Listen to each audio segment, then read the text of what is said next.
ராஜேஸ்வரி, தற்பொழுது அமெரிக்காவின் தலைநகர் வாஷிங்டன் டிசி ஆகட்டும், அதே போன்று அமெரிக்காவின் ராணுவ தலைமையகமாக பென்டகன் ஆகட்டும், இரண்டு இடங்களிலும் தற்போது ஒரு விதமான ஒரு திட்டமிடல், அவசர திட்டமிடல், உடனுக்குடன் அதிகாரிகள் கூடி பேசுவது என்ற ஒரு பதற்றமான ஒரு சூழல் காணப்படுகிறது. அந்த பதற்றம் என்னவென்றால் போருக்கு முன் ஆயத்தமோ என்ற ஒரு நிலையை, ஒரு கேள்வியை எழுப்பியிருக்கிறது தான் கூற வேண்டும்.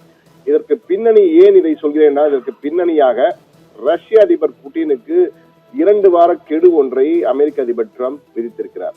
அமெரிக்க அதிபர் டிரம்புக்கும் இந்த 2 வார கெடு என்பதற்கும் ஒரு மிகப்பெரிய நெருக்கமான தொடர்பு என்றால், கடந்த 8 மாதங்களில் 12 முறை அவர் பல்வேறு விடயங்களுக்காக 2 வார கெடு, 2 weeks time, I will give 2 weeks time என்ற வகையிலே அந்த ஃப்ரேஸ் என்று அழைக்கப்படுகிற அடுக்கு தொடரை அடிக்கடி பயன்படுத்தியிருக்கார். 2 வார டைம் கொடுக்கிறேன், கெடு விதிக்கிறேன், 2 வார கெடு, 2 வார கெடு என பல முறை கூறியிருக்கிறார். குறிப்பாக அவர் வரி விதிப்பு செய்யும் பொழுதும் 2 வார கெடு என்று கூறிவிட்டு 4 நாட்களே புதிய வரிகளை அறிவித்தார். அதே போன்று ஈரான் இஸ்ரேலுக்கு இடையே போர் ஏற்பட்ட பொழுது 2 வாரங்கள் பொருள் டைம் கொடுக்கிறேன், ஈரான் தன்னுடைய அணு ஆயுத தயாரிப்பை நிறுத்திக் கொள்ள வேண்டும் என கூறியிருந்தார். ஆனால் இந்த 2 வார கெடு விதித்த ஒரு 2 நாட்களிலேயே அங்கு ஈரான் மீது குண்டுகளை வீசி அணு ஆயுத தயாரிப்பு கிடங்களை அழித்தார். அதே போன்று பல இடங்களிலே இந்த 2 வார கெடு என்பது ஒரு முறை 2 முறை பல முறை அவர் கூறியிருக்கிறார். அதே போன்று அமெரிக்காவிலே உள்கட்டமைப்பு பேக்கேஜ், இன்ஃப்ராஸ்ட்ரக்சர் பேக்கேஜ் அறிவிக்கும் போது 2 வார கெடு என்று அறிவித்தார். பிறகு நடுவிலே அதை அறிவித்து விட்டார். அது போன்று பல்வேறு விதங்களில் அவர் தொடர்ந்து இது போன்று 2 வார அறிவிப்புகள் என்று கொடுத்திருக்கிறார். ஆனால் 2 வார அறிவிப்புகள் என்றாலே ட்ரம்ப் ஏதோ செய்ய போகிறார் என்ற ஒரு அறிவிப்பை மறைமுகமாக அவர் கொடுத்துக் கொண்டிருக்கிறார் என்பதுதான் கடந்த சில மாதங்களாக நடந்து கொண்டிருக்கும் தகவல்களை வைத்து பார்க்கும்போது நமக்கு தெரிகிறது. அந்த வகையில் தான் தற்பொழுது வாஷிங்டனில் தற்போது பரபரப்பாக அதிகாரிகளுடைய பேச்சுவார்த்தை நடைபெறுகின்றன.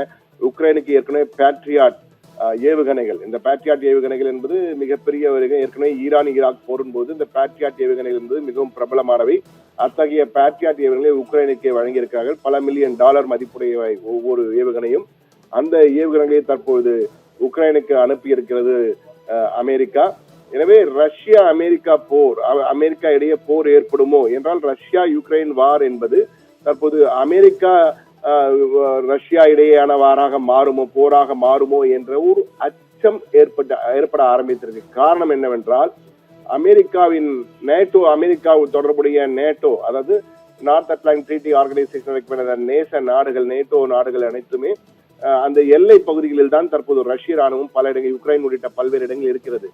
இந்த ஒருவேளை அவர்கள் ஏதேனும் தாக்குதல் நடத்தினால், ஏற்கனவே ரஷ்ய அதிபர் புட்டின் தெரிவித்திருந்தார், உக்ரைனுடன் நாங்கள் நடத்துகின்ற போரின் பொழுது மற்ற நாடுகள், அமெரிக்காவோ மற்ற நாடுகளோ எங்களிடம் வாலாட்டினால், நேரடியாக வாலாட்டினால் கடுமையான பதிலடி கொடுக்கப்படும், அணு ஆயுதங்களை பயன்படுத்தியும் பதிலடி கொடுப்போம் என வெளிப்படையாக பகிரங்கமாக அதிபர் புட்டின் அறிவித்திருந்தார்.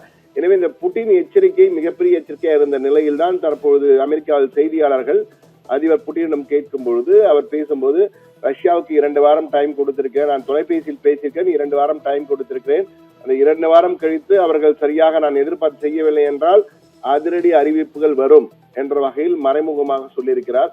எனவே அதிபர் ட்ரம்ப் என்ன செய்ய போகிறார், என்ன அறிவிப்பை கொடுக்க போகிறார், நேரடியாக நாங்கள் உக்ரைனுக்கு உதவ போகிறோம், அமெரிக்க படைகள் அங்கு சென்று உக்ரைனுக்கு ஆதரவாக போரிட போகிறோம் என அறிவிக்க போகிறாரா, அல்லது திடீரென ஏற்கனவே கடந்த பல ஆண்டுகளுக்கு முன் அவர் பேசிய ஒரு ஆடியோ ஒன்று சமீபத்தில் லீக் ஆகி மிகப்பெரிய ஆடியோ லீக்ஸாக மிகப்பெரிய அளவு வைரலானது. அதிலே புட்டின் என்னிடம் ஒழுங்காக நடந்து கொள்ளவில்லை என்றால் மாஸ்கோ மீது குண்டுகளை வீசுவேன் என தெரிவித்திருந்தார். அது தற்போது வைரலாக இருக்கிறது.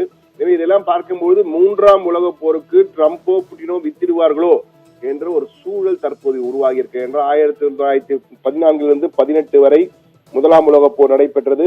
1939 முதல் 45 வரை 2ஆம் உலக போர் நடைபெற்றது. எனவே தற்போது 2025 இருக்கிறோம். 3ஆம் உலக போருக்கு இந்த புட்டினோ ட்ரம்போ வித்திடுவார்களோ என்ற ஒரு அச்சம் ஐரோப்பாவில் தற்போது மிகவும் பரவலாகி கொண்டிருக்கு என்றுதான் கூற வேண்டும்.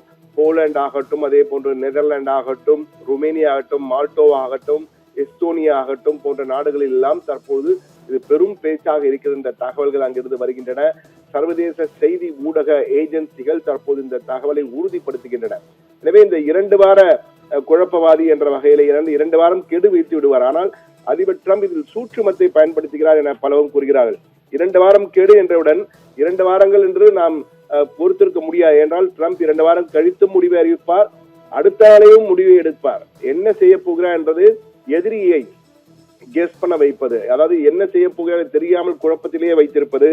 சம்திங் பிக், ஏதோ ஒன்றை செய்ய போகிறார். அந்த சம்டைம்ஸ் அன்பிரடிக்டபிள் என்பார்கள், அது போன்று எதிர்பாருங்க என்பது போல என்ன செய்ய போகிறார் ட்ரம்ப் என்பது அவருக்கு மட்டும்தான் தெரியும். எனவே ட்ரம்ப் 2 வாரம் கெடு விதிக்கிறார் என்றாலே அந்த கெடு என்னவென்று, கெடுதலாக இருக்க போகிறார், என்னவாக போகிறது என்பதை ஒரு மிகப்பெரிய கேள்விக்குள் வைத்திருப்பார். எதிரியாக இருப்பவர், அதில் எதிர்முனையில் இருப்பவர் என்ன நினைக்கப் போகிறாரோ, என்ன செய்ய போகிறார் என்று தொடர்ந்து யோசித்துக் கொண்டே இருக்க வேண்டும் என்ற ஒரு மனநிலை, சைக்கலாஜிக்கல் வார்ஃபேர் என்பார்கள், அது போன்ற சைக்கலாஜிக்கலாக மனநிலை அளவிலே அவர்களை தொடர்ந்து யோசிக்க வைக்கக்கூடிய ஒரு வகையான யுக்தி என்று கூட இதை சில ட்ரம்ப் குறித்து பாராட்டுகிறார்கள். ஆனால் 2 வார குழப்பவாதி ட்ரம்ப் என்பதுதான் தற்போது வைரலாக பரவ ஆரம்பித்திருக்கிறது. எனவே இந்த சூழ்நிலையில் தான் என்ன நடக்கப் போகிறது, அடுத்து ட்ரம்ப் என்ன நடவடிக்கை எடுப்பார், அடுத்த வாரத்துடன் 2 வார கெடு என்பது முடிவடைகிறது.